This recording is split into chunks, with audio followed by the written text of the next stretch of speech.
آج کی یہ مجلس ایک خاص مجلس ہے جس کا تعلق مولانا طارق مسعود صاحب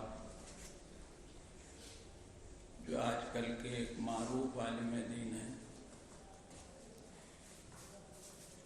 ان سے متعلق ہے۔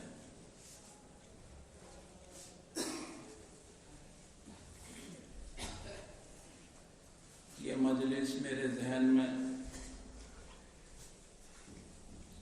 میری بیماری کے زمانے سے ستمبر کے اخیر سے رہی ہے، لیکن میرے حالات نے اس کی اجازت نہیں دی کہ اس سے پہلے بات ہو جاتی۔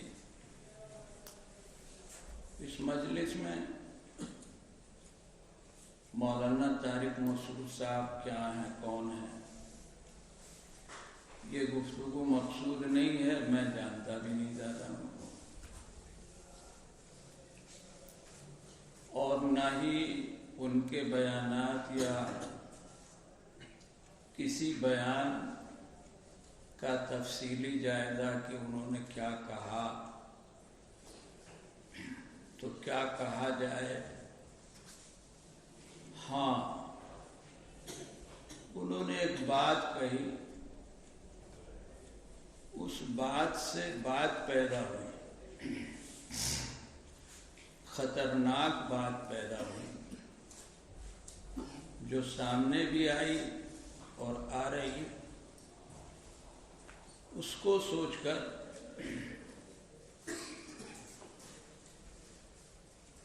اس کا نظام بنایا گیا۔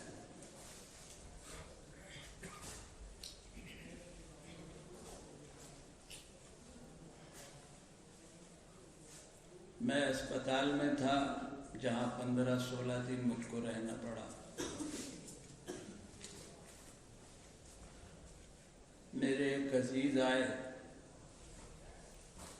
جو بہرحال دین سے عام پڑھے لکھے لوگ جیسے تعلق رکھتے ہیں، نماز روزہ بہت سی چیزیں مسائل پہ پوچھتے ہیں۔ انہوں نے مجھ سے ایک سوال کیا،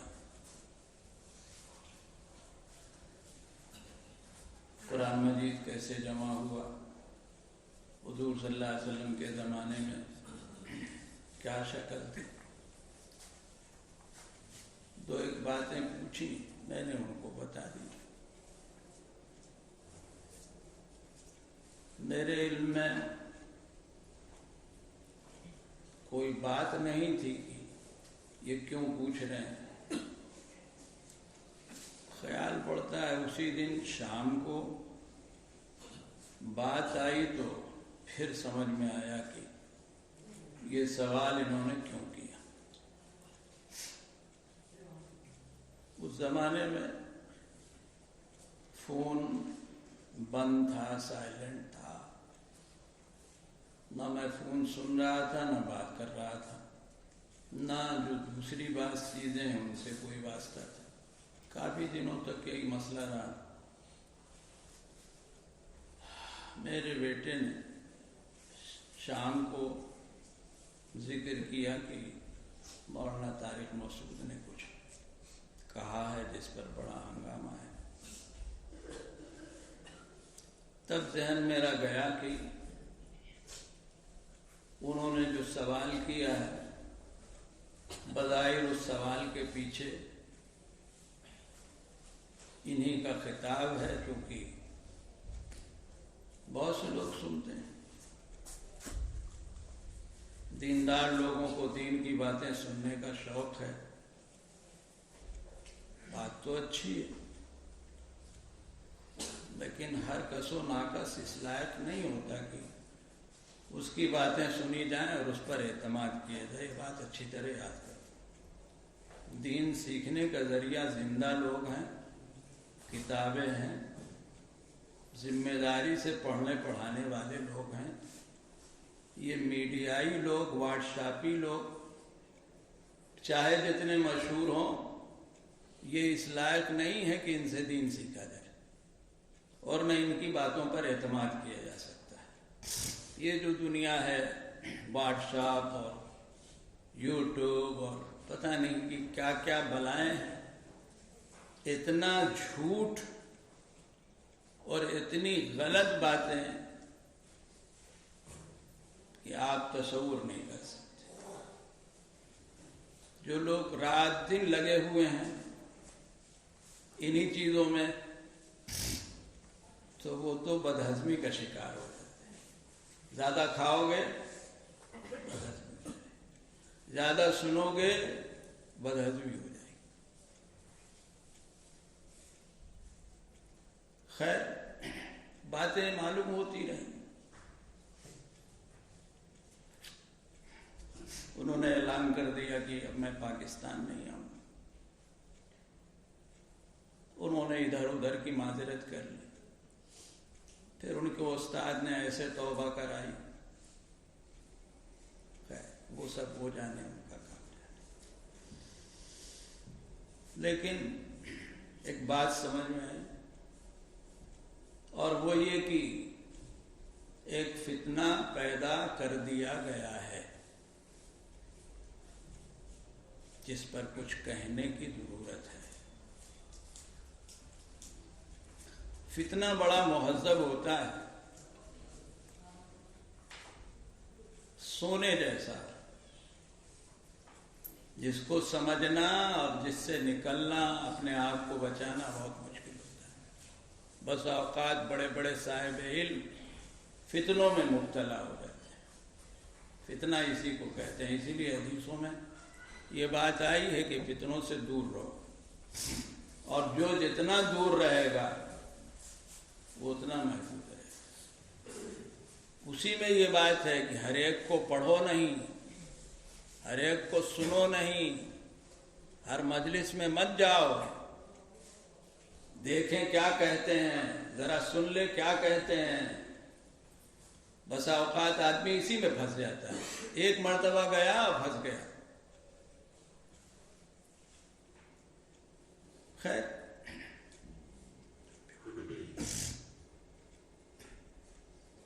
مجھے دو باتیں کہنی۔ پہلی بات تو جو انہوں نے چھیڑی، جس طرح بھی چھیڑی، کہی، توبہ کر لی ہو، ٹھیک ہے، اس کی وضاحت۔ دوسری بات یہ کہ انہوں نے توبہ کر لی، کیا ہر معاملہ ایسا ہے کہ وہاں توبہ آسانی سے ہو جائے گی اور اس توبہ کو اہمیت دی جائے گی؟ ہمارے فقہاء نے ایک بحث کی ہے اور وہ ذہن میں اس وقت آئی اور پھر اس کا ایک جواب بھی آ گیا، اللہ نے دل میں ڈال دیا۔ ہم لوگ تو بھائی اللہ والے نہیں ہیں، لیکن کچھ دور قریب کا رشتہ اللہ والوں کے واسطے سے اللہ سے ہے۔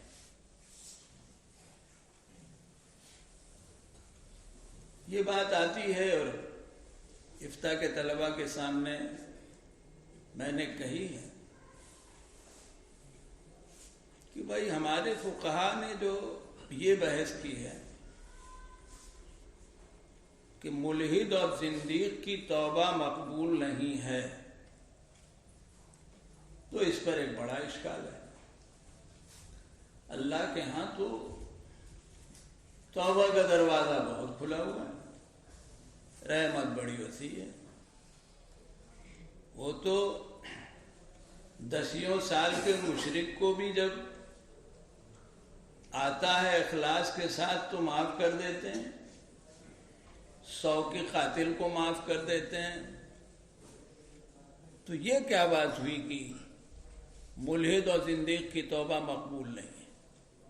توبہ تو توبہ ہے، یاد رکھو اچھی طرح، توبہ ہونی چاہیے۔ جب توبہ صدق دل سے ہو تو یہ نہیں ہو سکتا کہ اللہ معاف کر دے۔ اللہ نہایت رحیم و شفیق ہے. بہت کچھ پڑھا ہے کہ اللہ بندے کی توبہ پر کتنا خوش ہوتے ہیں، کتنا خوش ہوتے ہیں. مسلم کی روایت، اتنا خوش ہوتے ہیں کہ اپنی زندگی سے مایوس زندگی پا لینے پر جتنا خوش ہوتا ہے اور اس کا دماغ، اس کی زبان بگڑ جاتی ہے، اللہ اس سے زیادہ بندے کی توبہ پر اور بندے کی توبہ سے خوش ہوتا ہے. وہ مایوس نہیں کرتا کسی. پھر یہ کیسے ہو سکتا ہے کہ کوئی صدق دل سے توبہ کرے اور پھر توبہ نہ ہو؟ لیکن اس معاملے نے اور اس میں سوچتے سوچتے جو بات ذہن میں آئی وہ یہی آئی کہ بعض گناہوں کا حل صرف توبہ نہیں، اس کے ساتھ کچھ اور چاہیے.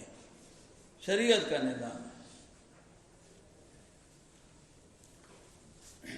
یہ دو باتیں مجھے کہنی. پہلی بات،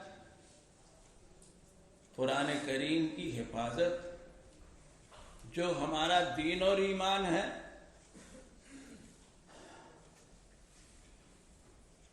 جس کا کلام ہے اور جس نے قیامت تک کے لیے اس کو دستور حیات، نظام حیات اور نظام زندگی بنا کر ہم کو دیا ہے، اس نے قیامت تک اس کی حفاظت کا ذمہ لیا ہے. کیونکہ پچھلی شریعتیں، پچھلی کتابیں کیوں نہیں رہیں؟ کیونکہ پچھلی شریعتیں موقت تھیں. تو موقت تھی تو وہ کتابیں ادھر ادھر ہو گئی. یہ شریعت موقت نہیں ہے، یہ ایک طریقے سے معبد ہے.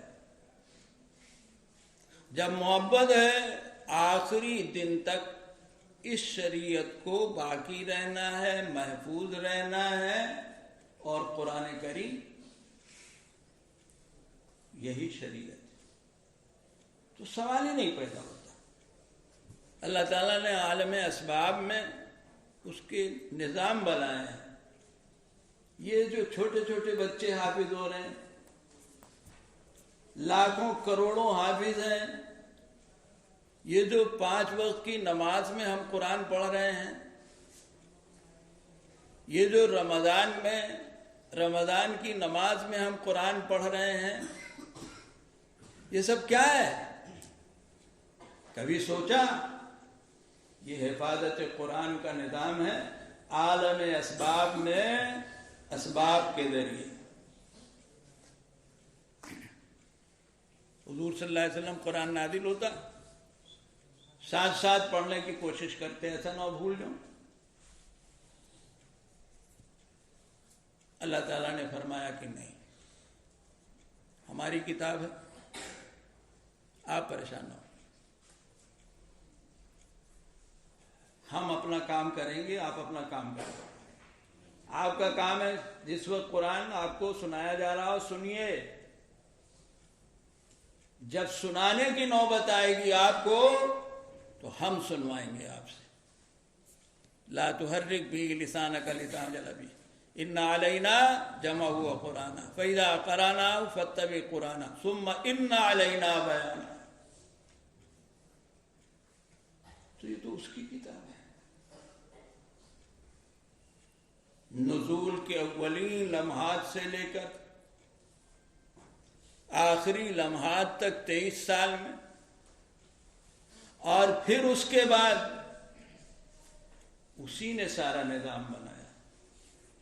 انا نحن نزلنا الذکر وانا لہ لحافظون کے تحت نہ کہیں کمی رہی اور نہ کمی ایسی ہوگی کہ قرآن ضائع ہو جائے.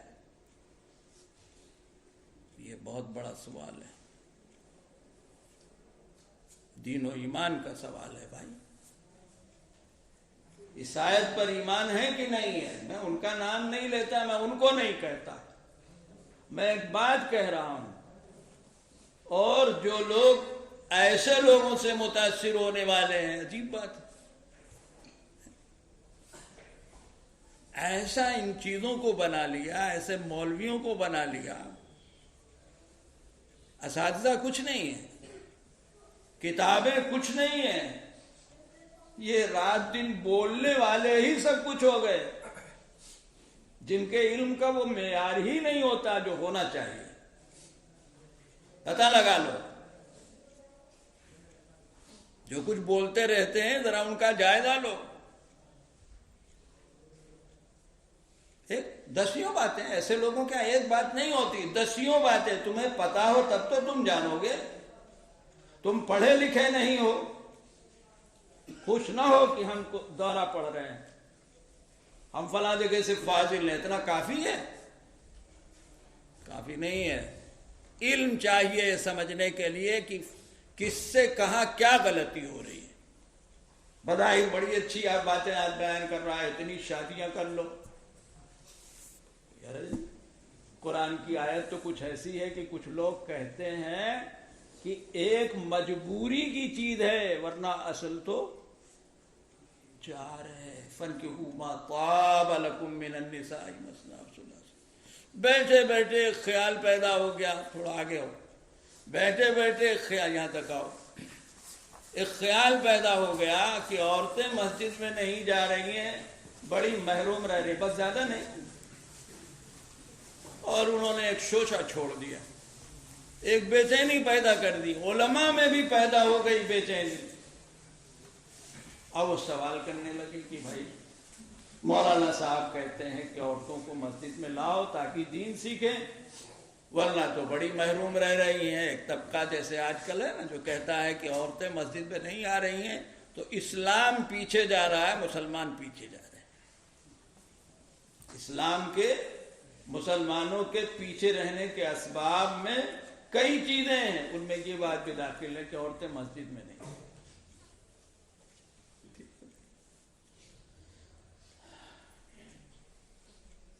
تو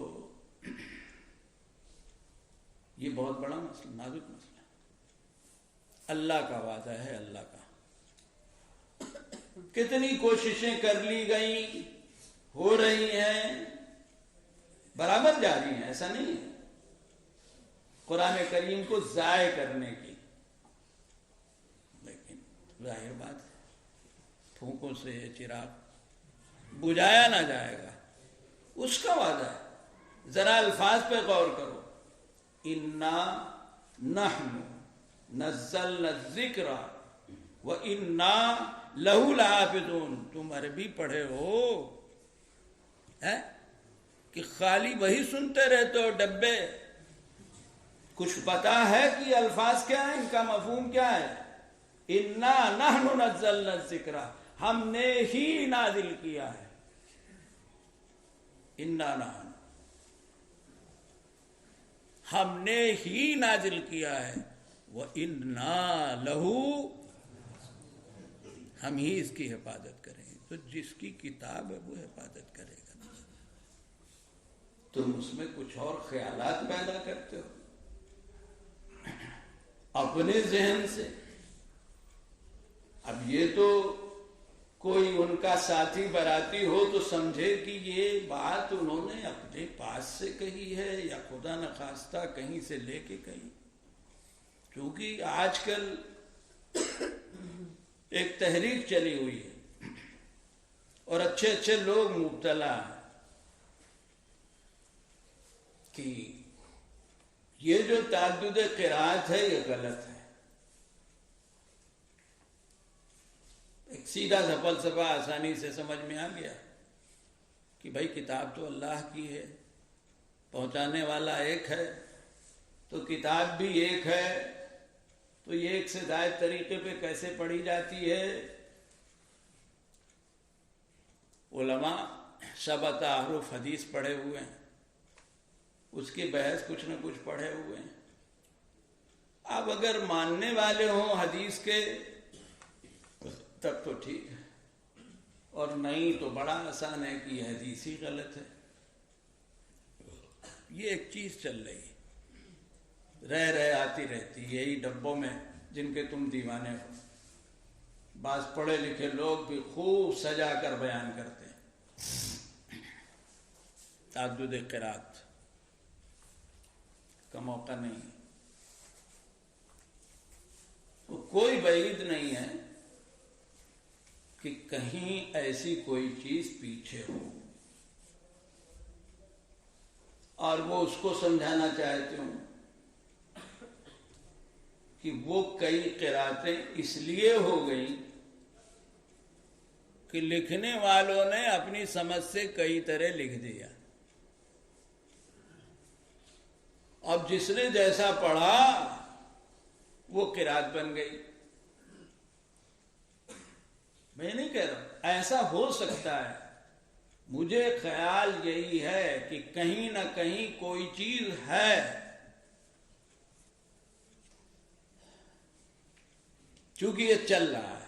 یہ مجھے معلوم ہے. بس اچھے پڑھے لکھے لوگ کتابیں لکھ رہے ہیں, بتا رہے ہیں. چونکہ یہ جو یہ حدیث جو ہے اور اس کا جو مضمون ہے, انما انزل القرآن علی سبعۃ احرف, اس کا سمجھنا آسان نہیں ہے. بہت سے اہل علم بھی نہیں سمجھ سکتے اگر سمجھنے کی کوشش نہ کریں. بعض صحابہ پر یہ مرحلہ گزرا ہے کہ جب بات سامنے آئی تو تھوڑا سا ان کو توقف و تأمل ہو گیا کہ یہ کیا مطلب. حضور صلی اللہ علیہ وسلم نے مجھ کو پڑھایا, ان کو پڑھایا, تو یہ دو لفظ کیسے ہو گئے. حضرت عمر کا واقعہ پڑھو, بخاری وغیرہ میں تفصیلات پڑھو. خیر, تو ناممکن نہیں ہے ایسا کچھ پیچھے ہو. اللہ عالم, میں کہہ نہیں رہا. میں تو صرف یہ کہہ رہا ہوں کہ بھائی یہ بہت بڑی بات ہے, بہت بری بات ہے. اس طرح کا کوئی بھی شوشہ غلط ہے, شیطان کا وسوسہ ہے, اپنے ذہن سے نکال دینا چاہیے. اس لیے کہ اگر ایسا ہے تو اس کا مطلب ہے کہ تم قرآن کو مشکوک سمجھ رہے ہو, اور جس نے قرآن کو موجودہ شکل میں مشکوک سمجھا اس کا ایمان خطرے میں ہے. خطرے میں. جب یہ مسلمہ ہے, امت کا اجماع ہے, متفق علیہ ہے کہ قرآن جیسے نازل ہوا تھا حضور اکرم صلی اللہ علیہ وسلم پر پورا کا پورا محفوظ ہے, پورا کا پورا. المنقول عنہ نقلا متواترا, وقاع رسولیین نے تعریف کی, هو الکتاب المنزل علی رسولنا محمد صلی اللہ علیہ وسلم, المنقول عنہ نقلا متواترا المکتوب فی المصاحف. یہ قرآن کی تعریف کی ہے فقہ. نقل متواتر کے ساتھ جو چیز چلے وہ شک و شبہ میں ہو, تم اس کو شک و شبہ کی نگاہ سے دیکھو. تو آج قرآن کو کہو, کل نمازوں کی رکعت کو کہو, پھر زکوٰۃ کے نظام کو کہو. بات تو پتہ نہیں کہاں کہاں جائے گی. اس طرح کی کوئی بھی چیز ہو, کوئی کہے کسے باشد, وہ اس بات کا مستحق ہے کہ اس کی بات کو رد کر دیا جائے, نہ کہ قبول کیا جائے. ایک مرض ہے, ارے بھائی عالم ہے, عالم ہے تو کہیں تو دیکھا ہوگا. ہمارے یہاں ہندوستان میں کسی نے صحابہ کو موضوع بنایا تو لوگوں نے صفائی دی, کوئی دوسری چیزوں کو موضوع بنائے ہوئے ہے تو ان کے معتقدین صفائی دے رہے ہیں کہ نہیں. حضرت کی کوئی بات وہ تو ضرور کتابوں میں ضرور ہے. اور یہ بھی کہہ سکتے ہیں کہ میں نے خود سنا ہے. اب ان سے پوچھو کہ بھائی تم نے جو سنا ہے ہم کو بتاؤ, تو غائب. حضرت کی عقیدت میں حدیثوں میں ہے تو بھائی حدیثیں کہاں ہیں بتاؤ؟ اگر حضرت پڑھے لکھے ہیں تو اللہ کے فضل سے ہم بھی پڑھے لکھے ہیں. ہاں وہ علم نہیں ہے کہ تم کہتے ہو کہ جہاں سب کا ختم ہے وہاں سے شروع ہے. ایسی کوئی چیز کسی کی ہو، یاد رکھو یہ ایمان پر ڈاکہ ہے. کسی ادارے کا کوئی بڑا فاضل کیوں نہ ہو، استاد کیوں نہ ہو، امت جس چیز کو مان رہی ہے اس سے الگ کوئی چیز کہو گے. من یشاقق الرسول من بعد ما تبین له الهدى ویتبع غیر سبیل المؤمنین. یاد رکھو کتاب اور سنت پر دین کا مدار ہے، اور معیار کیا ہے؟ علماء اہل سنت کا بیان اور توضیح، صحابہ سے لے کر آج تک. تو یہ کہ قرآن کو لکھنے میں ہی کچھ، سننے میں ہی کچھ، جو پہلے لوگ تھے ان کے یاد کرنے میں کچھ کمی رہ گئی. اب وہ کمی ہمارے سامنے آج یہ تعدد قرات کی شکل میں ہے.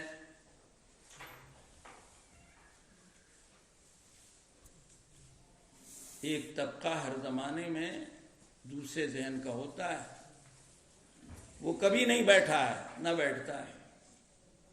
وہ ایسی چیزوں کو پکڑ لیتا ہے، پھر ان کو اجاگر کرتا ہے اور اس طرح بیان کرتا ہے کہ جن تک نہیں پہنچی، جو متاثر نہیں ہوتے وہ بھی متاثر ہو جائیں.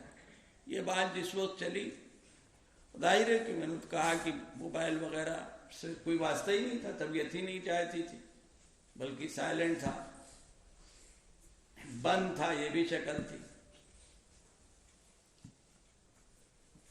جب یہ بات سامنے آئی کہ انہوں نے ایسا کچھ کہا ہے تو خیال ہوا کہ ذرا سا دیکھو نیٹ میں کیا چل رہا ہے. میرا معاملہ سیٹ نیٹ کا بھی ایسے ہی ہے، ادھر ادھر سے کم ہی جڑا ہوا ہے، گروپ ہو، یہ ہو، وہ ہو. تو دو مضمون سامنے آئے، جن میں جو سب سے پہلی چیز سامنے آئی وہ یہ تھی، یہ عنوان تھا کہ ایک بڑے عالم دین نے اور داعی دین نے حقیقت کھول دی کہ قرآن میں غلطیاں ہیں. یہ عنوان پڑا ہوا تھا. میں نے پڑھا نہیں اس کو کہ آگے کیا لکھا ہے، میرا سر اس لائق نہیں تھا، حال نہیں تھا، لیکن یہ عنوان میں نے پڑھا کہ انہوں نے اعتراف کر لیا. ظاہر ہے شیعوں وغیرہ کا موضوع ہے، اور بھی کچھ لوگ ہو سکتے ہیں، تو کہ قرآن میں غلطیاں ہیں. نہیں، اللہ تعالیٰ کی کتاب ہے، اللہ نے شروع سے نظام بنایا. نہ نبی صلی اللہ علیہ وسلم اللہ کی طرف سے دیا ہوا کوئی لفظ، کوئی حرف بھولے ہیں.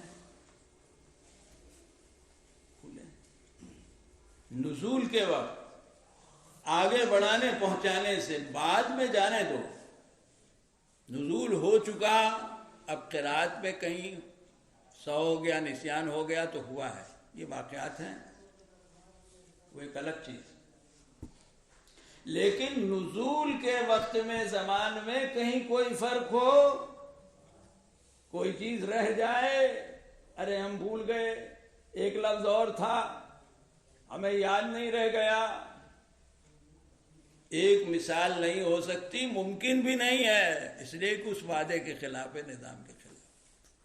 تم اگر حجت قائم کرو، شاید کہو کہ وہ روایتوں میں ہم نے پڑھا کہ حضور صلی اللہ علیہ وسلم نماز پڑھا رہے تھے اور بھول گئے. بعض روایتوں میں ہے کہ ارے بھائی ابی ابن کعب نہیں تھے، اس طرح کی کچھ چیز ہے، وہ دوسری چیز ہے. جیسے نماز میں سو ہوا آپ کو، ارے ہوا نہیں ہوا، وہ الگ چیز ہے. لیکن نزول جو ہو رہا ہے اس میں کہیں کوئی کمی اس کا کوئی سوال نہیں تھا۔ فرشتے نے سنایا پورا پورا، آپ نے سنا پورا پورا، آپ کو محفوظ ہو گیا پورا، اور پھر حسب موقع تقریباً فوراً آپ نے کاتبان وحی میں سے، جن کی ایک لمبی تعداد ہے، 40 تک کی بات آتی، اکابر صحابہ ہیں، ان کو بلایا اور لکھایا فوراً عام طور سے، اور محفوظ کر دیا۔ اب اوقا نہیں ہے تفسیر کا، جو نازل ہوتا رہا سب آگے بڑھتا رہا، زبانی آپ یاد کرتے رہے، لکھواتے رہے، صحابہ حسب توفیق اپنے اپنے طور پر لکھتے رہے، جمع کرتے رہے۔ حضور صلی اللہ علیہ وسلم نے جو لکھا کوئی سرکاری طور پر وہ گھر میں محفوظ ہوتا رہا۔ جب حضرت ابوبکر کے زمانے میں کام ہوا، حضرت عثمان کے زمانے میں کام ہوا، یہ سب جمع کیا گیا، اس کی تفصیل موجود ہے، کتابیں پڑھو۔ یہ کتاب میں نے پہلے بھی کہا با کہ مولانا کی کتاب علوم القرآن پڑھو، تو یہ سب بر وقت ہوتا تھا۔ بات یہ سامنے آئی کہ کچھ اس طرح کی بات انہوں نے کہی ہے، واللہ عالم، کہ بھئی لکھنے والے بھی کچھ زیادہ نہیں تھے، آگے بھی مسئلہ ایسا ہی تھا، تو دیکھا نہیں گیا، کچھ کمی ومی تو نہیں رہ گئی۔ ایسے ہوتا ہے کوئی کتاب لکھاتا ہے تو پھر سنتا ہے، اللہ تعالیٰ بات فرمائے کیا کیا کیا نہیں کہا جانے دو۔ میں تو یہ کہہ رہا ہوں یہ سب سوچ غلط ہے، اللہ کا نظام ہے، ایسا کچھ بھی نہیں ہوا ہے، نہ ہو سکتا ہے۔ میں نے یہ سوچا کہ کوئی چیز دیکھ لوں، خاص طور سے کاتبان وحی کے لیے، تو اتفاق سے علوم القرآن میں ایک روایت مل گئی۔ کسی چیز کی تلاش میں بعض مرتبہ ایسی چیزیں مل جاتی ہیں جو اپنے علم میں نہیں ہوتی، جو بڑی اہم ہے۔ اس میں کاتبان وحی کا نام بھی لکھا ہوا ہے، 21 کا نام یہاں پر ہے۔ اس 21 میں حضرت ابوبکر ہیں، حضرت عمر ہیں، حضرت عثمان ہیں، حضرت علی ہیں، حضرت ابی ہیں، عبداللہ ابن ابی سرا ہیں، زبیر ابن عوام ہیں، خالد ابن سعید ابن العاص ہیں، ابان ابن سعید ابن العاص ہیں، حضرت حنظلہ ہیں، معقیب ابن ابی فاطمہ، عبداللہ ابن ارقم، شرابیل ابن حسنہ، عبداللہ ابن رواحہ، عامر ابن فہیرہ جو ہجرت کے سفر میں ساتھ تھے، عمر ابن عاص، ثابت ابن قیس ابن شماس، حضرت مغیرہ ابن شعبہ، حضرت خالد ابن ولید بھی ہیں، حضرت معاویہ ابن ابی سفیان بھی ہیں، حضرت زید ابن ثابت بھی ہیں، جن کو بعض لوگ صحابی نہیں مانتے۔ خالد ابن ولید وغیرہ کو دوسرے نمبر کا صحابی، جیسے کچھ لوگ جو ہیں حضرت ہارون کو دوسرے نمبر کا نبی بتاتے ہیں۔ طرح طرح کے لوگ دنیا میں پڑے ہیں بھائی، تو ایسے ہی ایک بزرگ ہیں جنہوں نے اس طرح کی بات۔ اس فہرست میں زیادہ تر جو لوگ ہیں سب مہاجرین میں ہیں، اور خلفائے اربعہ ہیں، اور اس کے علاوہ عشرہ مبشرہ میں سے زبیر ابن عوام ہیں، اور ہاں وہ ہیں، ابھی تو اور کل غلام ہیں بھی نہیں ہے، زیادہ تر مہاجرین میں سے۔ جو مل جاتا تھا وہ اس سے پر موقع، مولانا نے بھی لکھا ہے، کاتبان وحی کی تعداد 40 تک شمار کی گئی، مزید نام دے، جو مل جاتا تھا اس سے کام لیا جاتا تھا، کچھ لوگ کم کرتے، کچھ لوگ زیادہ کرتے۔ ہجرت کے بعد حضرات انصار، اور اس میں حضرت زید بن ثابت رضی اللہ تعالیٰ عنہ کا نام سب سے نمایاں ہے، سب سے زیادہ انہوں نے کام کیا، اور یہی وجہ ہے کہ عہد صدیقی اور عہد عثمانی میں جو کام ہوا اس میں ذمہ داری انہی کو دی گئی تھی، زید ابن ثابت کو، نہایت پڑھے لکھے، نہایت سمجھدار۔ 15 دن میں انہوں نے یہودیوں کی زبان سیکھ لی۔ رہنے والے تو مدینے کے تھے لیکن جانتے نہیں تھے، صاحب ضرورت نہیں تھی۔ حضور صلی اللہ علیہ وسلم نے ضرورت کا احساس کر کے فرمایا تو 15 دن میں انہوں نے عبرانی زبان سیکھ لی۔ انہی کو ذمہ دار بنایا گیا دونوں مواقع میں۔ ان سے تفصیلات محفوظ ہیں کتابوں میں۔ ان کی روایت ہے جو طبرانی میں ہے، اور جس کے رجال کے لیے ہے موثقون،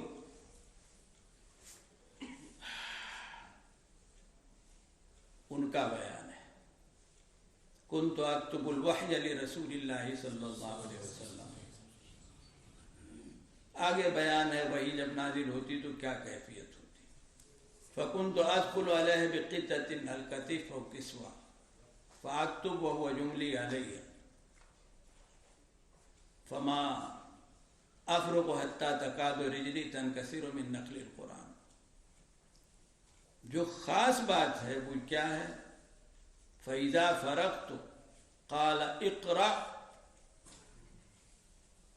فَإِذَا فَرَغْتُ قَالَ اقْرَأْ، زید سناؤ، فَأَقْرَأُهُ فَإِنْ كَانَ فِيهِ سَقْطٌ بِهِ أَقَامَهُ ثُمَّ أَخْرُجُ بِهِ إِلَى النَّاسِ۔ سناؤ، میں سناتا تھا۔ فَإِنْ كَانَ، اگر اس میں سقوط ہوتا، یعنی کہیں کوئی چیز رہ گئی ہوتی تو أَقَامَهُ، آپ اس کو درست کراتے، درست فرماتے، نہیں کہتے ٹھیک کرو۔ ثُمَّ أَخْرُجُ بِهِ إِلَى النَّاسِ، پھر میں دوسروں کو جا کے بتاتا تھا۔ ایسا نہیں ہے کہ لکھنے والے غیر ذمہ دار قسم کے لوگ تھے، نااہل قسم کے لوگ تھے، اور نبی اکرم صلی اللہ علیہ وسلم امی تھے۔ ایک بات تو یہ بھی سن لو کہ امی کے معنی کیا ہے؟ یہ تو ٹھیک ہے کہ اس کا مفہوم ان پڑھ، لیکن جاہل جس کو کہتے ہیں، جس چیز کو کہتے ہیں، وہ مفہوم نہیں ہے۔ جاہل سب و شتم ہے، امی سب و شتم نہیں۔ حضور صلی اللہ علیہ وسلم کے لیے تعریف توصیف کے ساتھ اور آپ کی قوم کے لیے لفظ استعمال ہوا، تو ایسا لفظ عیب والا مفہوم نہیں رکھ سکتا۔ عوام بے پڑھے لکھے دو طرح کے ہوتے ہیں، زیادہ تر ان میں شعور علمی یا پڑھے لکھے لوگوں کا نہیں ہوتا، لیکن کچھ لوگ ضابطے کے پڑھے لکھے نہیں ہوتے، لیکن ان کے پاس عقل و شعور بہت سے پڑھے لکھوں سے زیادہ ہوتا ہے۔ پرانے زمانے میں جب علم اتنا نہیں تھا پڑھا لکھا تو اسی بل پر لوگ کام کرتے تھے، عہدے ملتے تھے سرکاری دماغ کی بنا پر۔ تو امی کے معنی جاہل نہیں، امی کا ترجمہ جاہل نہیں کر سکتے، یہ کبھی نہ کرنا۔ کتابیں لکھی ہیں بعض حضرات نے، علم حاصل کرنے کی جو شکل ہوتی وہ تو نہیں ہے، لیکن اس کا مطلب یہ نہیں ہے کہ علمی صلاحیت، لیاقت، شعور نہیں تھا۔ تو یہ کہ لکھنے والے ایسے ہی تھے اور لکھانے والا بھی ایسا ہی تھا، تو اصلاح نہیں ہو سکی۔ مثلا اگر ایسا کچھ کہا ہو،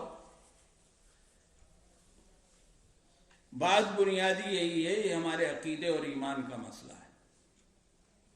ایسا کچھ نہیں ہوا، نہ ہو سکتا تھا، نہ ہو سکتا ہے، کہیں کوئی کمی نہیں رہی۔ تعدد قرات وغیرہ کی الگ اپنی بحث، یہ تو بات اس کی ہوئی کہ ایسا کچھ نہیں ہے۔ اگر کوئی سوچ رہا ہو، سمجھ رہا ہو اور آپ لوگوں نے کہیں اپنے دماغ میں بسا لیا ہو چونکہ بڑے معتقد ہیں، آدمی ادھر ادھر کی اچھل کود اور پتہ نہیں کیا کیا سن کر معتقد ہو جاتا ہے، ان کا معتقد ان کا معتقد، ان کی بات غلط نہیں ہو سکتی، اور پھر اعتقاد بہت دور تک جاتا ہے، وہ کوئی غلط بات نہیں کہہ سکتے، وہ کوئی غلط کام نہیں کر سکتے، فلاں بزرگ کے بیٹے ہیں تو ایسا کیسے ہو سکتا ہے، اس طرح کی باتیں کہی جاتی ہیں، ایسا کچھ نہیں۔ اعتماد ہرگز مت کرو ایسے کسی آدمی پر، کوئی چیز دیکھو علماء سے پوچھو، جو لوگ کتابیں پڑھتے ہیں ان سے پوچھو، تم خود پڑھے لکھے ہو، ذوق و مزاج رکھتے ہو، تو کوئی نئی بات سامنے آئے تو پہلے کتابیں دیکھو، پھر اس کے بعد اپنے دین و ایمان کو خراب کرنا ہو تو خراب کرو۔ خالی فلاں صاحب نے کہہ دیا، صحابی ایسے ویسے، فلاں صاحب نے یہ کہہ دیا، ایسا کچھ بھی نہیں۔ یہ تو ایک چیز ہے، تلاش کرو گے تو اور چیزیں ملیں گی، جو ایک لمبی تعداد ہے، ایک نظام تھا، اسی بل پر آگے سارا کام ہوا جس کی تفصیل نہیں کر سکتا، اس وقت سب کتابوں میں موجود ہے۔ خلاصہ یہ ہے کہ اللہ تعالیٰ نے اپنی یہ کتاب قیامت تک کے لیے نازل فرمائی ہے، اور قیامت تک کے لیے اس کو ہمارے لیے دستور بنایا ہے، نظام حیات بنایا ہے، تو اس میں کوئی تصرف نہیں ہو سکتا کسی طرح کا۔ کوئی ادھر ادھر کرے گا تو اللہ نے انتظام کیا ہے، ہر زمانے میں ہوا، اور حفاظت ہی کے لیے اللہ نے یہ نظام بنا دیا کہ شروع سے قرآن کریم کے حفظ کا رواج ہے، لکھنا کم، یاد کرنا زیادہ، لکھنے والے کم تھے، یاد کرنے والے اور رکھنے والے زیادہ تھے۔ چھوٹے چھوٹے بچے آج جیسے ہم دیکھ رہے ہیں، نزول کے زمانے کے ساتھ قرآن کو حفظ کر لیتے تھے، یعنی جو بھی ہوتا تھا، حتیٰ کہ غیر مسلم بچے بھی اگر ان کا سابقہ پڑ جاتا تو گھر والوں کے اسلام لانے اور ان کے ساتھ خود ان کے مسلمان ہونے سے پہلے ان کو اچھا خاصا قرآن یاد ہو جاتا تھا۔ بخاری وغیرہ میں روایتیں موجود ہیں۔ سب سے بڑا انتظام تو اللہ تعالیٰ نے یہی کیا، اس زمانے میں حفظ سب سے بڑا ذریعہ تھا، اور عرب تو اس میں سر فہرست تھے، دنیا مانتی تھی، کیسے کیسے علوم ان کے پاس تھے، اور اللہ تعالیٰ نے ان کو یادداشت دی تھی ان چیزوں کی۔ دوسری بات جو توبہ والی، معاملہ یہ ہے کہ ایک گناہ ہے جس کا ضرر گناہ کرنے والے کی ذات تک ہے، بس دنیا کا ہو یا آخرت کا ہو۔ دوسرا وہ گناہ ہے کہ جس کا ضرر متعدی ہے، آخرت کی نسبت سے نہ صحیح، دنیا کی نسبت سے صحیح۔ جو گناہ کرنے والے کی ذات ہی تک ہے، مثلا، تو اس میں صرف توبہ و استغفار سے کام چل جانے والا ہے، لیکن جو گناہ متعدی ہے وہاں معاملہ صرف توبہ و استغفار سے نہیں چلے گا، دوسروں کا حق ہے تو ادا کرنا پڑے گا، حقوق العباد، حقوق اللہ وغیرہ کی تفصیل ہے۔ بہت سے گناہ ہیں جن کے ساتھ توبہ و استغفار بھی ہے اور شریعت کی سزا بھی ہے۔ حدود کے قبیل کے جو گناہ ہیں ان میں دیکھو توبہ و استغفار بھی ہے اور ساتھ ہی ساتھ سزا بھی ہے۔ چور کا ہاتھ کٹے گا، یہ دنیا کا نظام ہے، اور آخرت کے لیے توبہ و استغفار۔ جتنی چیزیں اس طرح کی ہیں سب میں دیکھ لو قرآن کی آیات میں توبہ کا تذکرہ ہے، اور توبہ و استغفار کا بھی تذکرہ ہے۔ الا الذین تابوا الا من تاب. تو جو گناہ ایسا ہو وہاں صرف توبہ. ایک آدمی نے کسی کو قتل کیا کسی کھلی جگہ میں جہاں کئی لوگ موجود ہیں، سوچا نہیں تھا، ہو گیا. اب ہو گیا تو چیخ چلا رہا ہے، ہائے کیا ہو گیا، ہائے کیا ہو گیا، اللہ مجھ کو معاف کرے، اللہ میں توبہ کرتا ہوں، اللہ میں توبہ کرتا ہوں. لیکن ظاہر ہے کہ یہ جو توبہ کے نعرے وغیرہ لگا رہا ہے، کیا اسی سے کام چل جائے گا؟ یا بحیثیت قاتل اس کو پکڑا جائے گا اور کارروائی ہوگی، پھر اس کو سزا ہوگی. توبہ سے آخرت کا معاملہ حل ہوگا. دنیا کا اللہ نے ایک نظام بنایا ہے، وہ اس توبہ سے حل نہیں ہوگا. جو اس طرح کی گناہ ہیں، جیسے آپ کہتے ہیں نا کہ بھائی حقوق العباد معاف نہیں ہوں گے، یہاں نہیں ادا کیا تو وہاں ادا کرنا ہوگا. حتیٰ کہ یہ ہو سکتا ہے کہ اللہ اپنے پاس سے دلا دے کسی بندے کے حالات کے تحت، لیکن حقوق العباد کے قبیل کی کوئی چیز ضائع نہیں ہوگی، حق والے کو مل کے رہے گی، اور اصلاً جو حق ضائع کرنے والا ہوگا اسی سے دلائی جائے گی. باقی ہو سکتا ہے اللہ کی عنایت کسی پر ہو جائے، اللہ اپنے پاس سے لے جائے. حقوق العباد کا معاملہ یہ ہے. یہ جو مسئلہ آیا ہے اس کو کہا کہ بھائی فقہا نے ایسا لکھا ہے، اور جہاں تک خیال ہے یہ تفصیل اگر اور کہیں ہو تو تشدید اس میں جائے گی، تغلیظ میں. لیکن ان مواقع میں یہ لفظ ملحد اور زندیق کا آیا ہے، جس کے معنی بددین کے ہیں، جس کے معنی ایسی بات، ایسا کام کرنے والوں کے ہیں جو سراسر دین و ایمان کے خلاف ہو، سراسر دین و ایمان کے خلاف ہو. ملحد و زندیق ایسا شخص کہلاتا ہے، تاریخ پڑھو. اس کے لیے یہ بات آئی ہے، اور بات یہ ہے کہ اس کی جو حرکت ہے اس حرکت سے بڑا نقصان ہوتا ہے، بڑا نقصان ہوتا ہے. شریعت نے مرتد کی سزا قتل رکھی. آج کل بہت سے لوگوں کو اشکال ہے، اس کو اکراہ فی الدین کے منافی قرار دیتے ہیں. کیوں رکھی؟ اطلاقاً نہیں ہے، سمجھاؤ بجھاؤ، اگر سمجھ میں آ جائے تو ٹھیک ہے، اور نہیں تو پھر اس کو قتل کرو. وجہ کیا ہے؟ وجہ یہ ہے کہ کافر اصلی کے مقابلے میں مرتد زیادہ مضر ثابت ہوتا ہے. کافر اصلی کے مقابلے میں مرتد زیادہ مضر ہوتا ہے. کافر اصلی کو جنگ ہو رہی ہو، محارب ہو تو قتل کرنے کا حکم ہے، لیکن مرتد کو اگر توبہ نہ کرے تو اس کے بغیر قتل کرنے کا حکم ہے. چونکہ پہلے مسلمان تھا، اب اسلام کو اس نے چھوڑ دیا. یہ ایسی ہے جیسے پہلے کوئی تمہارا دوست رہا ہو پھر دشمن بن جاؤ، دشمن بن جاؤ. دوست جو دشمن بنتا ہے وہ اصلی دشمن سے زیادہ مضر ثابت ہوتا ہے. پرانے دشمن سے، خاندانی دشمن سے زیادہ مضر ثابت ہوتا ہے، جو رات دن تمہارے ساتھ چل رہا تھا، پھر رہا تھا، کھا رہا تھا، پی رہا تھا، اور اب تمہارا دشمن ہو گیا. وہ زیادہ مضر ثابت ہوتا ہے. کیوں؟ بہت سے تمہارے راز جانتا ہے.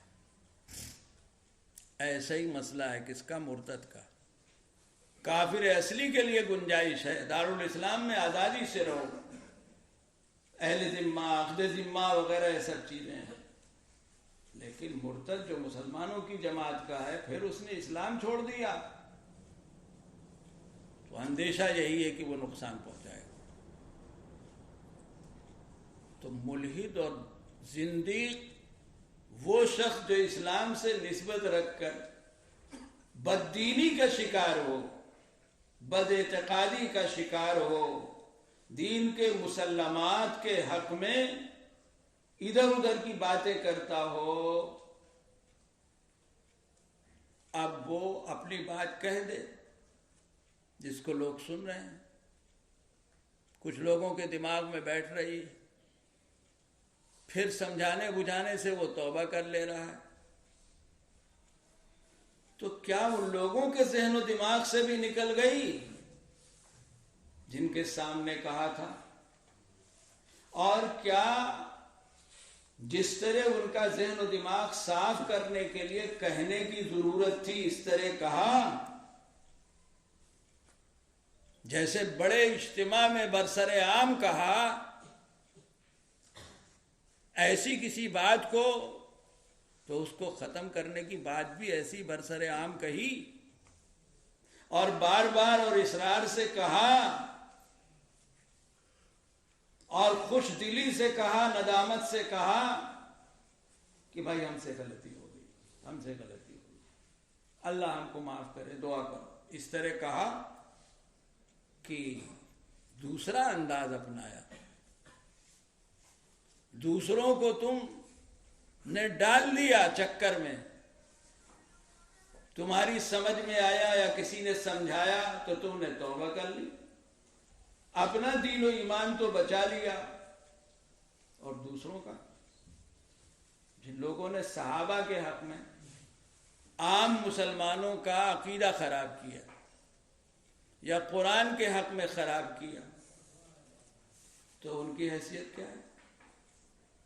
کسی شخص کو قتل کرنے سے بڑھ کر ہے، اس لیے کہ اس نے تو صرف جان لی ہے، ایسے آدمی نے دین اور ایمان لے لیا، تو یہ دین اور ایمان لوٹانے کی صحیح کی کہ نہیں کی، یہ ہے مسئلہ۔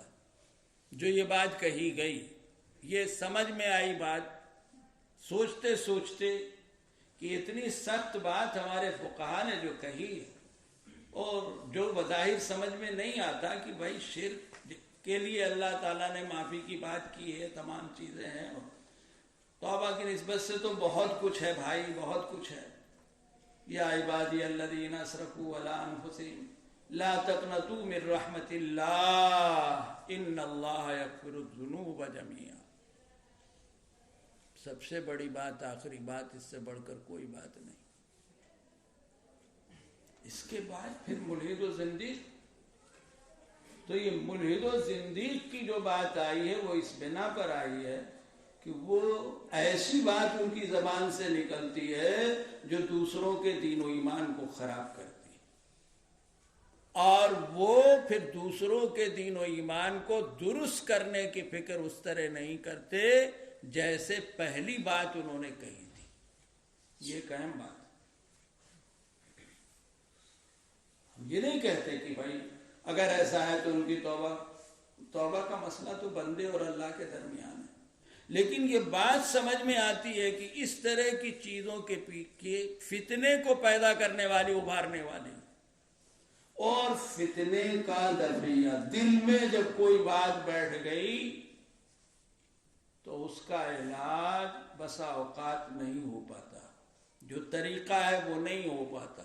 طریقہ تو یہ ہے اس طرح کی باتوں میں کہ آدمی جائے کس کے پاس؟ اہل اللہ کے پاس، علماء کے پاس، ان سے سمجھے وغیرہ ذالک، اور یہ نہیں ہے تو اب پھر کیا ہوگا؟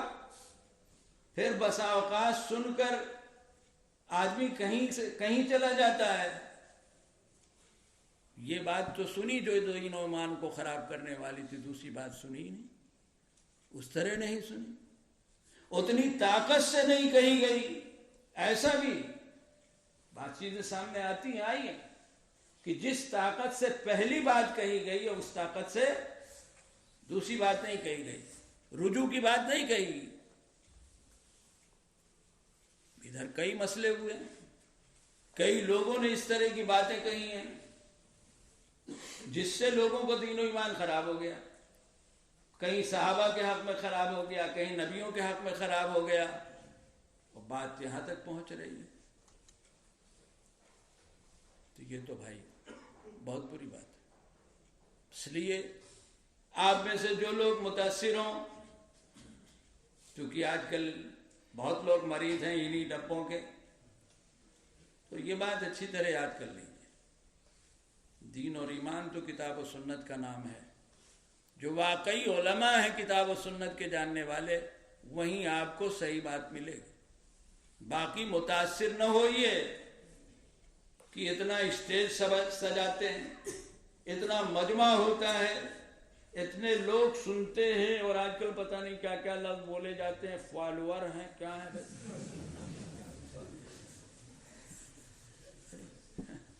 کیوں سن رہے ہیں؟ پھر تمہارے پاس علم کیا ہے؟ تم کتنا جانتے ہو؟ تو پہلی بات تو یہی ہے بھائی کہ بالکل ذہن کو فارغ کر دو. اگر اپنے ایمان کی حفاظت کرنی ہے کہ ایسا ہرگز نہیں ہے کہ کوئی کمی رہ گئی ہو. یہ شیعوں کا عقیدہ ہے جنہوں نے کمی نکالی. بھائی جبریل سے غلطی ہو گئی، جہاں جانا تھا وہاں نہیں گئے، جس تک پہنچانا تھا اس تک نہیں پہنچا سکے. مثال کے طور پر شروع سے لے کر اللہ کی کتاب ہے، اللہ نے انتظام کیا ہے. وساوس ہو سکتے ہیں لیکن وساوس کا علاج کرو. ایسی چیزیں ذہن و دماغ میں آئیں تو لاحول پڑھو، تعوذ پڑھو، 2 رکعت نماز پڑھو، اللہ سے دعا کرو. مسئلہ دین اور ایمان کا ہے. اہل اللہ کے پاس جاؤ، علماء کے پاس جاؤ. ایسا خیال مجھ کو ہو رہا ہے یا ایسی بات میرے کان میں پڑی ہے، آپ کیا کہتے ہیں؟ صحابہ کرام حضور اکرم صلی اللہ علیہ وسلم کے پاس پریشان ہو کے آتے تھے اور اپنی باتیں ذکر کرتے تھے، تو اس کی ضرورت تو ہم کو بھی.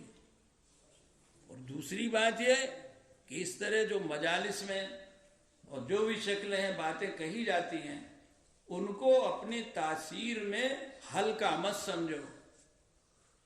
بڑی جواب دہی ہے. آپ تو کہہ کے اپنے گھر چلے گئے، آپ نے کہہ دیا سوری، غلطی ہو گئی، باقی غلطی ہو ختم، کام چل جائے گا. اس سے زیادہ طاقت سے کہنا پڑے گا، اس سے زیادہ زور سے جو پہلا تمہارا زور تھا کہ بھائی مجھ سے بہت بڑی غلطی ہوئی ہے، مجھے ایسا نہیں کہنا چاہیے. تو یہ بات یاد رکھو. اللہ تعالی ہماری تمہاری سب کی تمام شرور و فتن سے حفاظت کرو. یہ نئی نئی چیزیں جو ہیں یہ سب فتنے ہیں، فتنے شیطانی، سنبھالنا مشکل ہو گیا. اور آدمی بے دخل اور سن رہا، عورتیں سن رہی ہیں، مرد سن رہے ہیں اپنے اپنے حساب سے. کچھ لوگ ہیں کہ جن کے ہاں ٹھیک ہے بھائی دین کی بات سنا رہے ہیں، صورت شکل کیا ہے بحث نہیں ہے. کچھ لوگ وہ ہیں کہ یہ دیکھتے ہیں کہ بھائی صورت شکل تو مولویانہ ہے، دینداری کا حلیہ ہے، تو کیا حرج ہے. لیکن یہ کافی نہیں ہے، یہ معمولی بات نہیں. جن لوگوں نے صحابہ کے حق میں شقیں پیدا کی، ذہن و دماغ خراب کیا، کتنے لوگ پتہ نہیں کہاں سے کہاں چلے گئے. بھائی ذہن و دماغ خراب ہوتا پتہ تھوڑی چلتا، وہ تو ان کے پاس ہے. اب جیسے سوال کیا مجھ سے، وہ اس کے بعد ملاقات نہیں ہوئی، ورنہ میں سوچ رہا تھا کہ بھائی کسی وقت اگر وہ آتے ہیں، بہت زیادہ آنا جانا نہیں ہے، رہتے تو لکھنؤ میں، تو ان سے کہوں کہ بھائی یہ کیا تھا، کیا پوچھ رہے تھے تم. بات تو ایک بس گئی نا دماغ میں. اس کی وجہ سے آدمی کو خیال ہو رہا ہے کہ بھائی ہے تو کچھ تو ہوگا، کچھ تو ہوگا. تو وہ صفائی نہیں ہو پاتی جس طرح ہونی چاہیے، آدمی وہاں جاتا نہیں.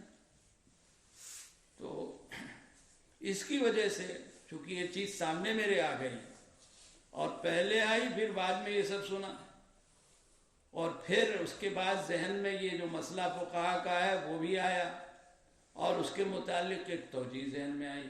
اللہ عالم صحیح ہے کہ کیا ہے. لیکن جو لفظ ہے جہاں تک مجھے خیال ہے کہ فقہا نے عام گنہگار، بڑے بڑے گنہگار، ان کی نسبت سے یہ بات نہیں کہی ہے. ہونے کو بعد روایتوں میں بات چیزیں ہو سکتی ہیں، لیکن اب آپ نے پڑھا ہے، جو اوپر کے طلباء ہیں، کہ بھائی بہت سی چیزیں ہیں روایات میں جو تشدید و تغلیظ پر معمول ہے. من ترک الصلاۃ متعمدا فقد کفر. تو ائمہ ثلاثہ کے نزدیک یہ کفر حقیقی نہیں ہے، یہ تشدید و تغلیظ ہے. ہاں امام احمد کے ہاں ظاہر پر معمول ہے، کم ایک قول کے مطابق. اس طرح کی بہت سی چیزیں ہیں، لیکن فقہا کے ہاں تو بات دوسری ہوتی ہے. مجھے خیال یہی ہے کہ انہوں نے ملحد و زندیق کے لیے بدعقیدگی کی بات کرنے والا، بدعقیدگی کا کام کرنے والا، دوسروں کے دین اور ایمان کو خراب کرنے کی بات کرنے والا، کام کرنے والا، اس کے متعلق یہ بات ہے کہ اس کی توبہ قبول نہیں ہوگی جب تک کہ وہ اس سے توبہ نہ کرے. اور یہ قید لگا لو، کیونکہ عوام کے بیچ میں بات جا رہی ہے تو توبہ بھی اسی شان کی ہونی چاہیے. قتل کرو 100 کا اور اللہ سے رو دھو لو، اللہ معاف کر دے گا، چونکہ تمہارے اور. لیکن تم ایک آدمی کا دین اگر خراب کرو گے تو خالی رونے دھونے سے کام نہیں چلے گا، اس کے دین و ایمان کو تمہیں سنبھالنا پڑے گا. ایک آدمی کو دین کی راہ دکھانا اگر بہت بڑی عبادت ہے، کار خیر ہے، تو خدا نخواستہ کسی کے دین و ایمان کو خراب کرنا بھی ایسی. لا یہدی اللہ بک رجلا خیر لک من حمر النعام، حضور صلی اللہ علیہ وسلم نے حضرت علی سے فرمایا تھا، مشہور ہے روایت. ایسے ہی سمجھو، خدا نخواستہ ہماری کسی بات سے ایک آدمی کا بھی دین و ایمان اگر خراب ہوا، پتہ نہیں کہاں تک بات جائے گی، وہ ہمارے کھاتے میں آئے گا.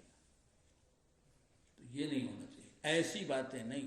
بظاہر ملحد، ظاہر ہے اس کا جو مفہوم ہے کتابوں میں دیکھ لو گے، زندقہ اس سے زندیق ہے، ملحد الحاد سے ہے.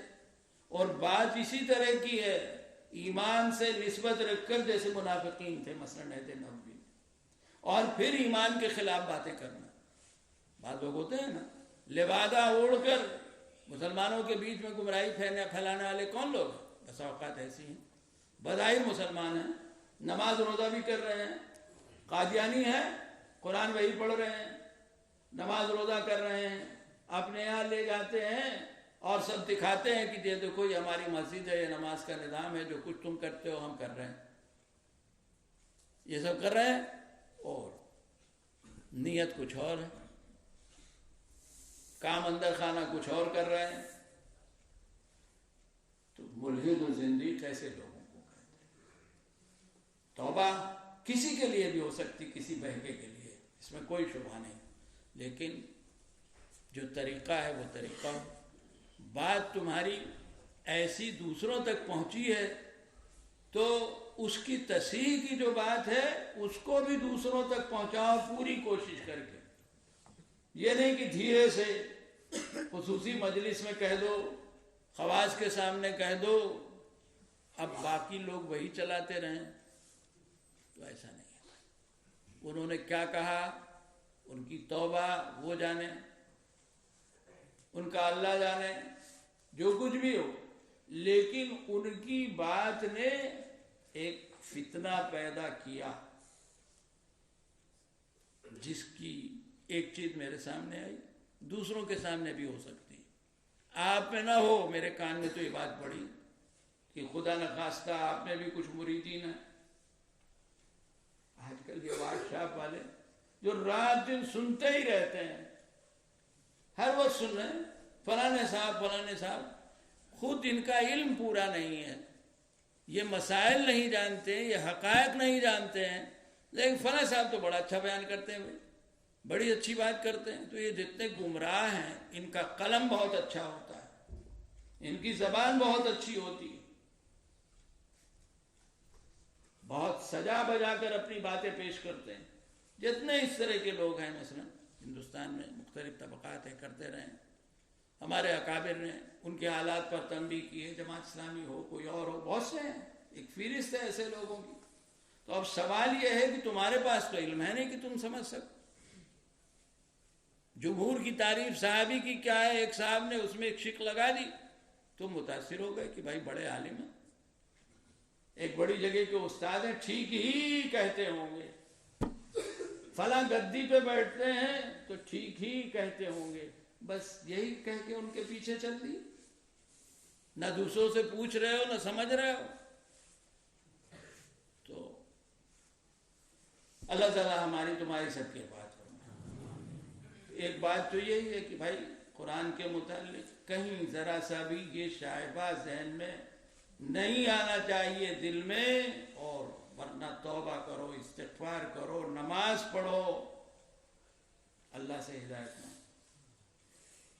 اور دوسرے توبہ تو بہرحال توبہ ہے بھائی، جو اللہ کو بہت محبوب.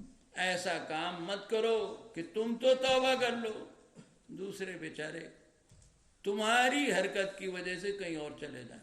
یہی تو ہو رہا ہے نا.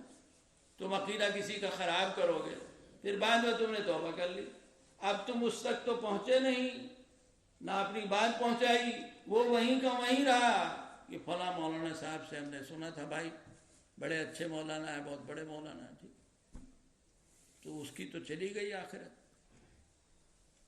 ایسے لوگوں کے لیے بات ہے کہ انہوں نے اس کی فکر نہیں کی.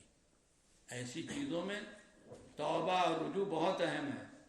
اصل بات سے زیادہ پھیلانے کی ضرورت ہے، اس کو چھپانے کی ضرورت نہیں ہے، زیادہ پھیلانے کی ضرورت ہے. چونکہ بات واسطہ در واسطہ دور تک چلی جاتی ہے کہ بھائی اس طرح کی بات میں نے کہی ہے. خوب برملا جہاں موقع ہو، جیسے کوئی قیمتی چیز کھو جائے تو آدمی بار بار اعلان کرتا نہیں کرتا، کسی طرح مل جائے. ایسے ہی بات کہ ایسی چیز کا اعلان بار بار ہونا چاہیے، دور تک پہنچانا چاہیے. ایسا نہ ہو کہ ہماری کہی ہوئی بات کے نتیجے میں کسی کے دین و ایمان خراب ہو جائے. کل کو صرف اس کی پکڑ نہیں ہوگی، وہ یہ کہہ کے بچ سکتا ہے کہ فلاں سے ہم نے سنا تھا، فلاں نے یہ بات کہی تھی. اللہ تبارک تعالیٰ ہماری تمہاری سب کی بات کرنا. میں نے بس سوچی آج ہی، کل میں پہلے سے تھا ذہن میں، تو کل خیال آیا 2 کتابیں دیکھنے کا. ایک تو اتقان، تو اس میں تو کتابت وحی کی بحث یا نہیں ملی. دوسرے مولانا کی یہ کتاب، مولانا تقی صاحب کی علوم القرآن، جس میں بہت سی بڑی مفید بحث ہیں، بہت سے اشکالات جو آج کل لوگوں کی طرف سے پیش کیے جاتے ہیں نئے ذہن سے، مولانا نے اسی کو لیا. جو مروج معروف علوم القرآن کی کتابیں ہیں، جو سیوطی وغیرہ کے ہاں ہیں، دوسری جگہوں میں ہیں، وہ ساری بحثیں نہیں لی ہیں، اس سے منتخب چیزیں نہیں. ثبت و حروف کی بہت اچھی بحث ہے، اور آپ لوگ سنتے رہتے ہیں، میری زبان پر یہ بات آتی ہے کہ بھائی یہ بحث اردو میں میرے علم کے مطابق سب سے اچھی یہاں ہے، مولانا کی کتاب میں علوم القرآن میں. عربی میں کتابیں ہوں گی، لیکن میرے علم کے مطابق یا مطالعے کے مطابق منائل العرفان نامی ایک مصری عالم کی کتاب ہے 2 جلدوں میں، وہاں بحث بہت اچھی. وہ بحث یہ بحث تقریباً قریب.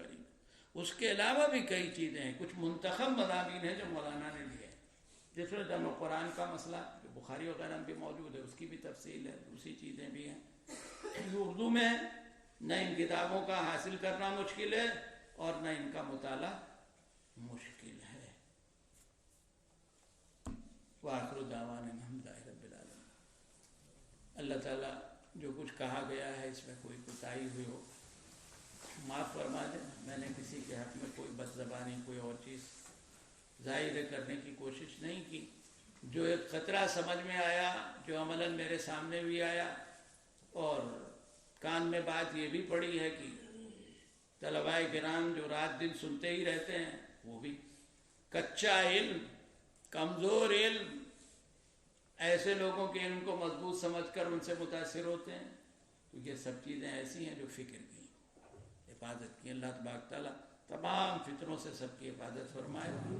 اس مجلس کو جو کچھ کہا گیا ہے اور خیر ہی کی جذبے سے کہا گیا ہے، الحمدللہ انشاءاللہ اللہ قبول فرمائے، میرے حق میں بھی قبول فرمائے، تمہارے لیے حفاظت و نفع کا ذریعہ بنائے. جو بات دوسری جگہوں تک پہنچے، اگر پہنچتی ہے تو تو ان لوگوں کے حق میں بھی نفع بخش بنائے. جتنے دین کے خادم ہیں جہاں بھی ہو اے اللہ سب کی بے اعتدالیوں سے حفاظت فرما, سب کو صحیح نہج پر کام کرنے کی توفیق عطا فرما, سب کو دین و ایمان کی حفاظت اور خدمت کا ذریعہ بنا. ربنا تقبل منا انك انت السميع العليم وتب علينا انك انت التواب الرحيم. صلی اللہ تعالی علی خیر خلق محمد وعلى اله وصحبه اجمعین برحمتک.